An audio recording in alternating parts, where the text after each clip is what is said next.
Hello ভাই brother, চলে আসলাম OnePlus-এর Nord N30 AC 5G, Vivo Y18 এবং Symphony Helio 50।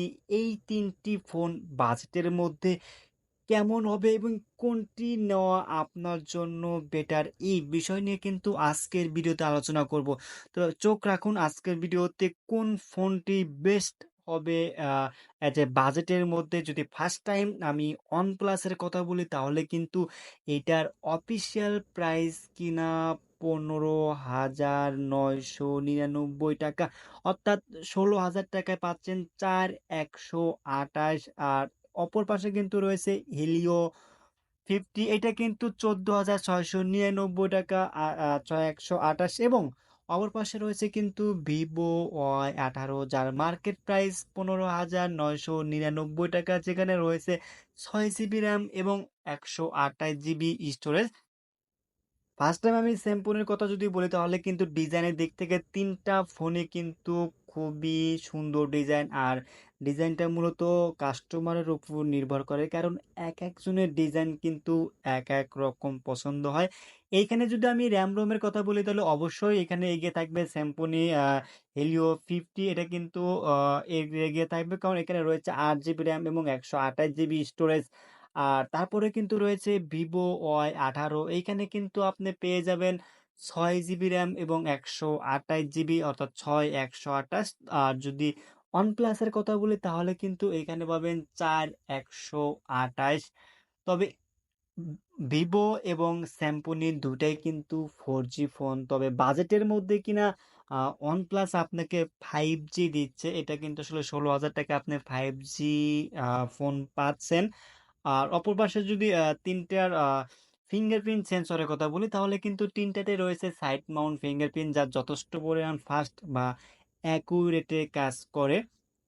এবার চলে আসি ডিসপ্লেতে। এখানে OnePlus-এর ডিসপ্লে কিন্তু 6.72 ইঞ্চি এইচডি প্লাস এলসিডি প্যানেল, যেখানে রেজুলেশন হিসেবে থাকছে কিন্তু 1080x2400 পিক্সেলের। এবং স্যামসুং হেলিও 50-তে কিন্তু রয়েছে সেম রেজুলেশন হিসেবে থাকছে কিন্তু 1080x2400। যদি ভিভো Y18 কথা বলি তাহলে কিন্তু এইখানে আপনি রেজুলেশন হিসেবে পাচ্ছেন 720x1612 পিক্সেলস। এই দিক থেকে কিন্তু অনেক পিছিয়ে থাকে ভিভো।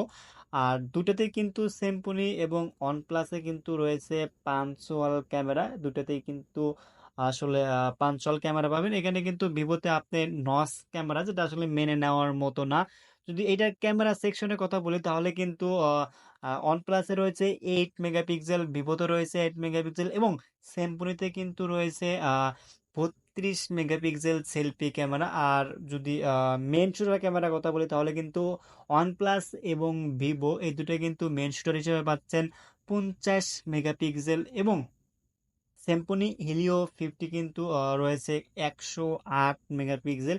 তবে তিনটাই দিয়ে কিন্তু ভিডিও রেকর্ড করতে পারবেন সর্বোচ্চ 1080x30 fps এ ভিডিও রেকর্ড করতে পারবেন। তবে আরেকটা দিক, তিনটাতে কিন্তু সেম পারফরমেন্স দিবে চার্জিং ক্ষেত্রে, কারণ তিনটাতেই রয়েছে 33 ওয়াটের ফাস্ট চার্জার। এখানে যদি আমি অ্যান্ড্রয়েড ভার্সনের কথা বলি তাহলে কিন্তু স্যামসুং হেলিও 50 এবং ভিভো Y18-তে কিন্তু অ্যান্ড্রয়েড ভার্সন 14 রান করতেছে। অপর পাশে কিন্তু OnePlus অ্যান্ড্রয়েড ভার্সন 13 অর্থাৎ 13 রান করতেছে। এদিক থেকে কিন্তু একটু পিছিয়ে থাকবে OnePlus-টা।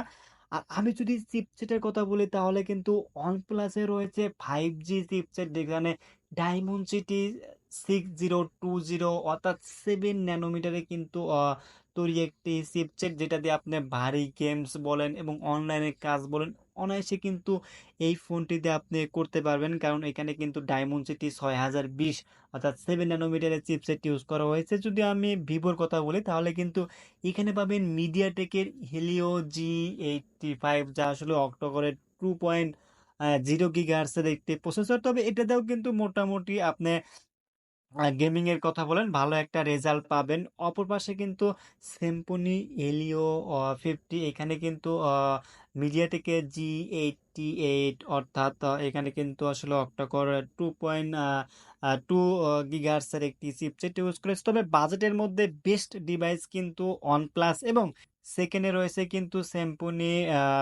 হিলিও 50, আর ভিভোটা কিন্তু আসলে এদের সাথে